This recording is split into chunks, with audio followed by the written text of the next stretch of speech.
दोस्तों, तो क्या आप स्टार्टअप्स के बारे में जानना चाहते हो? क्या आप टेक्नोलॉजी, इनोवेशन, इन्वेंशन, कंपनीज कैसे बनते हैं, या फिर आप कैसे खुद अपने आइडियाज़ से एक वैल्यूएबल कंपनी बना सकते हो? क्या आप इन विषयों के बारे में और जानना चाहते हो? दोस्तों, तो चलिए इन्हीं विषयों के बारे में और जानने के लिए हम एक नए किताब पर चर्चा करेंगे, जो है 0 to 1 नोट्स ऑन स्टार्टअप्स, जिसके लेखक है पीटर थील। दोस्तों, तो अगर आप पीटर थील को नहीं जानते हो, तो वो पेपैल के फाउंडर थे। वो फेसबुक के पहले आउटसाइड इन्वेस्टर थे और अब वो पैलेंटियर के फाउंडर सीईओ भी हैं। इसके अलावा उन्होंने अपने वीसी फंड के द्वारा कई कंपनीज और स्टार्टअप्स को सपोर्ट किया है, गाइड किया है, जिनमें से कई सारे आज बहुत सक्सेसफुल हो चुके हैं।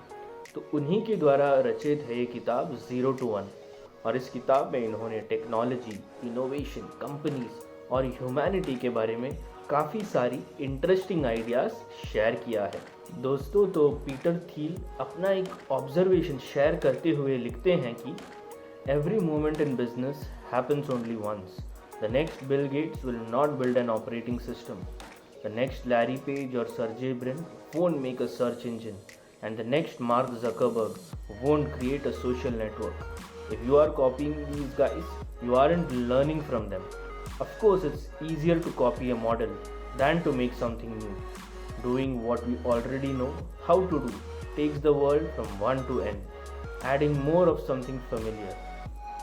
But every time we create something new, we go from 0 to 1. The act of creation is singular, as is the moment of creation, and the result is something fresh and strange. वो आगे progress या प्रगति के विषय पर बात करते हुए कहते हैं कि इसके दो रूप हो सकते हैं। पहला है हॉरिजॉन्टल या एक्सटेंसिव प्रोग्रेस। इसका अर्थ है किसी नोन आइडिया या टेक्नोलॉजी को कॉपी करके बार बार रेप्लिकेट करना। ये करना आसान होता है क्योंकि हम एंड प्रोडक्ट या प्रोसेस को विजुअलाइज कर सकते हैं। इसका एक अच्छा उदाहरण होगा, मान लीजिए आप टाइपराइटर बनाना जानते हो, तो इस नॉलेज को यूज़ करके आप और 100 टाइपराइटर बनाते हो।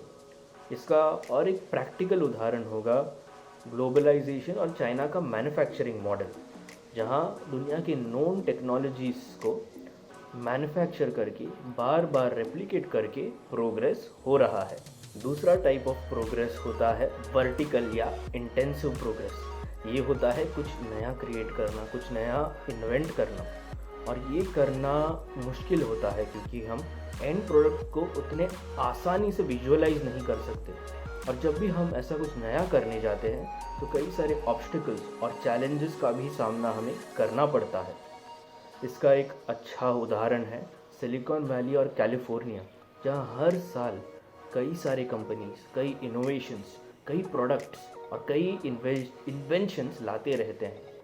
और ये बहुत महत्वपूर्ण है क्योंकि इसी से, ये नई आइडियाज़ और इन्वेंशंस से हम एक बेहतर भविष्य बना सकते हैं पूरे मानवता के लिए, और इसी से हम आज के चैलेंजेस का हल ढूंढ सकते हैं।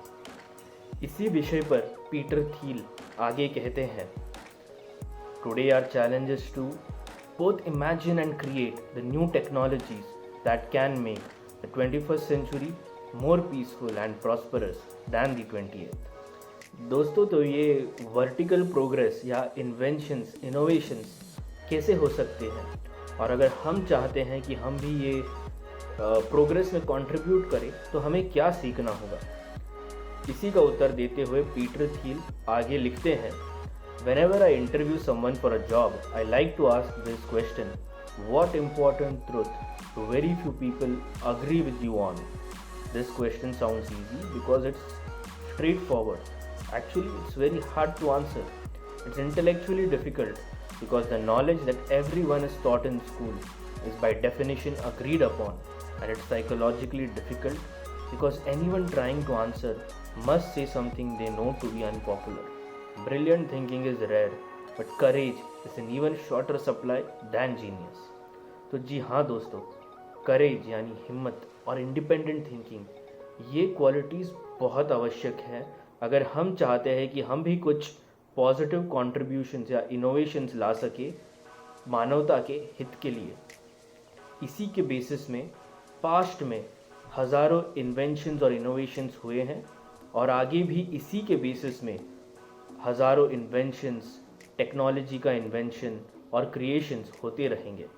और अगर हम भी चाहते हैं कि हम भी इस प्रोसेस में, इस प्रोग्रेस में कंट्रीब्यूट कर पाए मानवता के लिए, तो हमें भी ये क्वालिटीज़ को अपनाना पड़ेगा, सीखना होगा। नमस्कार, धन्यवाद।